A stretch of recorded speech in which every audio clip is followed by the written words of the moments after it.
Electric কার বা battery চালিত গাড়ি এখন কারও অজানা কোনো বিষয় না। আর সবাই অধীর আগ্রহে বসে আছেন কবে আমাদের দেশে অ্যাভেলেবেল হবে সব ধরনের মিনি ইলেকট্রিক কার। তেমনই একটি ইলেকট্রিক কার বিষয়ে আজ আপনাদেরকে বলবো। আমি শিওর এই গাড়িটি দেখে আপনিও ওই গাড়ির প্রেমে পড়ে যাবেন। যাই হোক, প্রতিটি মোটর কোম্পানি প্রতিনিয়ত মার্কেট বুঝে ইলেকট্রিক গাড়ি তৈরি করছে। এমনকি অনেক কোম্পানিও 2030 সালের মধ্যে তাদের সব গাড়ি ইভিতে পরিণত করে ফেলবে, এমনটাও শোনা যাচ্ছে। আর হুন্ডা মোটরস তো আপনাদের অচেনা নয়, হয়তোবা হুন্ডা আপনাদের কাছে অপরিচিত।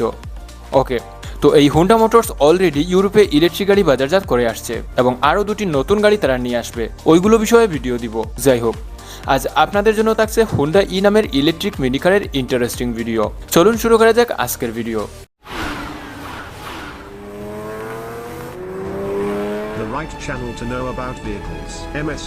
হ্যালো ভিউয়ার্স, আসসালামু আলাইকুম and welcome back to MSW YouTube channel. Automotive ইন্ডাস্ট্রির আপডেট ভিডিও বা নতুন নতুন গাড়ির রিভিউ ভিডিও দেখতে সাবস্ক্রাইব করুন MSW ইউটিউব চ্যানেল এবং সবার আগে নোটিফিকেশন পেতে বেল বাটন অল করে রাখুন। ভিউয়ার্স, গাড়িটি দেখতে অনেক ছোট, কিন্তু এর লুকস বা ডিজাইন ক্লাসি এবং এলিগেন্স প্লাস সফিস্টিকেটেডও বলতে পারি। সামনের দিকে তাকালে পান্ডার মতো দেখায় এবং front facial looks clean. Round বা রিং শেপের এলইডি ডিআরএল আর তার মিডলে এলইডি হেডলাইট দেওয়া হয়েছে এবং নিচে এলইডি ফগ ল্যাম্প পাবেন। এছাড়া ঠিক মিডলের স্লোপিং অংশে হুন্ডার ক্রোম লোগো, পাশাপাশি পার্কিং ক্যামেরা সেন্সর এবং চার্জিং পোর্ট ওপেনের জন্য একটা বাটন পাবেন, আর ওই বাটনে পুশ করলে চার্জিং পোর্ট দেখতে পাবেন। ওকে, এবার যদি আমরা সাইডে আসি তাহলে টোটালি ডিফারেন্ট একটা লুকস দেখতে পাবো।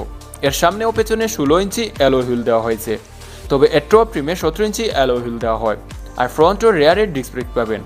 ওকে, তো ডিফারেন্ট লুকসের কথা বলছিলাম। এর সাইড মিররের টেকনোলজি দেখেন, মিররের পরিবর্তে ক্যামেরা লাগানো আছে। আর যখন ইন্টেরিয়র দেখাবো তখন সাইড মিরর বিষয়ে আরেকটু বলবো বা আরেকটু ক্লিয়ার হতে পারবেন। তো বডি কালার ডোর হ্যান্ডেল থাকছে এবং বাটনে পুশ করলে ডোর হ্যান্ডেল ওপেন হবে, আর সবগুলো ডোরই হচ্ছে ফ্রেমলেস। সো এবার যদি আমরা রেয়ারে যাই তাহলে সিমিলার লাইট সেটআপ দেখতে পাবেন। রিং শেপ এলইডি ডিআরএল এর ভিতর এলইডি টেল লাইট, হ্যাজার্ড লাইট থাকছে। এছাড়া রেয়ার ক্যামেরা এবং স্পয়লার থাকছে। বডি ডাইমেনশনটা জেনে নিলে গাড়িটি সম্পর্কে আরেকটু ক্লিয়ার হবেন। বাই দ্য ওয়ে, এর ওভারঅল লেন্থ হচ্ছে 3894 মিলিমিটার এবং হাইট হচ্ছে 1512 মিলিমিটার, উইথ হচ্ছে 1752 মিলিমিটার এবং হুইল বেস হচ্ছে 2538 মিলিমিটার, আর গ্রাউন্ড ক্লিয়ারেন্স হচ্ছে 145.2 মিলিমিটার। পাশাপাশি খুবই অল্প বুট স্পেস থাকছে, আর পেছনের সিট ফুল করলে আরেকটু বুট স্পেস পেয়ে যাবেন। ওকে, এবার আসি ইন্টেরিয়রে। ভিউয়ার্স, কি আর বলবো, এর ভেতরে ঢুকলে অন্যরকম একটা ফিল পাবেন। 6টি ডিসপ্লে থাকছে।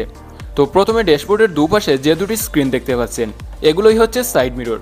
বাহিরের দিকে ক্যামেরা এবং ভেতরের দিকে দুটি স্ক্রিনে সাইড মিররের কাজ হয়। তো ইন্টেরিয়রে সাস্টেইনেবল ম্যাটেরিয়াল ব্যবহার করা হয়েছে। এছাড়া পিয়ানো ব্ল্যাক ফিনিশিং সহ কিছু রিয়েল টাইপ স্টিচিং এবং উডেন ফিনিশিং দেখতে পাবেন। রয়েছে multifunctional adjustable leather wrap steering wheel, আর তার সামনে থাকছে ড্রাইভিং অ্যাসিস্ট ডিসপ্লে, যেখানে ড্রাইভিং অ্যাসিস্ট ইনফরমেশনের পাশাপাশি ইভি রিলেটেড সব ইনফরমেশন শো করে। আর তার পাশেই থাকছে 12.5 ইঞ্চির দুটি টাচ স্ক্রিন ডিসপ্লে, আর ওইখানে Apple CarPlay, Android auto, navigation system, FM, Bluetooth সহ অনেক কিছুই থাকছে। এছাড়া এই স্ক্রিনগুলো ইচ্ছে মতো ব্যবহার করতে পারবেন। যে কোনো অ্যানিমেশন, ওয়ালপেপার, ঘড়ি যা ইচ্ছে তাই সেট করে রাখতে পারবেন, আর ফ্রি সময়ে গেমসও খেলতে পারবেন। ওকে, স্ক্রিনের নিচে উডেন ফিনিশিং থাকছে, তার নিচে AC band, climate control, USB charging port, HDMI সহ অনেক কিছুই থাকছে। আর সেন্টার কনসোলেও উডেন ফিনিশিং দেওয়া হয়েছে। এছাড়া কাস্টমাইজ স্টোরেজ সিস্টেমও থাকছে, আর উপরে থাকছে আরেকটি স্ক্রিন যেটা পেছনের ক্যামেরার ডিসপ্লে হিসেবে কাজ করে। সিটগুলো কিন্তু খুবই কমফোর্টেবল, যদিও এটি মিনি হ্যাচব্যাক, কিন্তু এর সামনের স্পেস বেশি থাকলেও পেছনে কিন্তু একটু সমস্যা। তবে ছোট বাচ্চাদের ক্ষেত্রে পেছনে সমস্যা হবে না। আর এ ধরনের গাড়িগুলো জাস্ট ছোটখাটো কাজ লাইক বাচ্চাদের স্কুলে আসা যাওয়া, অফিসে বা বাজার সদাই করতে ব্যবহার করা যাবে। আর আমি মনে করি এই কাজের জন্য পারফেক্ট একটা গাড়ি। নাও আন্ডার দ্য হুড, এই গাড়িটি যেহেতু একটি ইলেকট্রিক গাড়ি তাই অবশ্যই ইলেকট্রিক মোটর থাকবে।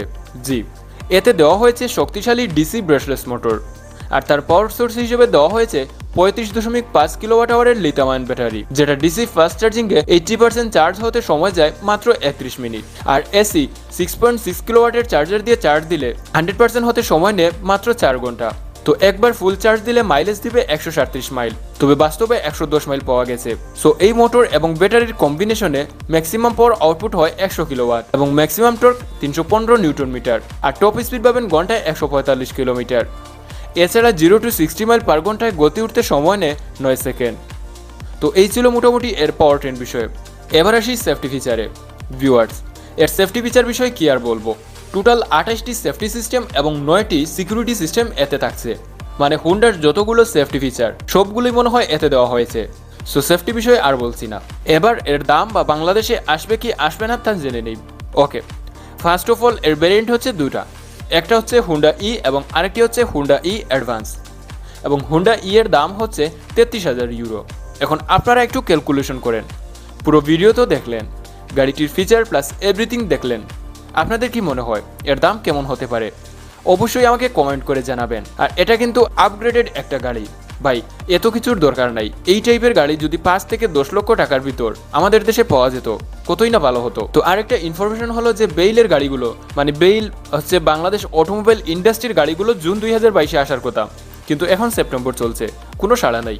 শুনেছি 2023 সালের প্রথম দিকে আসতে পারে, শুধুই আফসোস। যাই হোক, একসময় এই গাড়িগুলো কিন্তু আসবে আমাদের দেশে, আপনাদেরকে জানিয়ে দিলাম। তো ভালো লাগলে ভিডিওটিতে একটা লাইক দিবেন। দেখা হচ্ছে পরবর্তী এপিসোডে। সবাই ভালো থাকবেন, সুস্থ থাকবেন, MSW এর সাথে থাকবেন।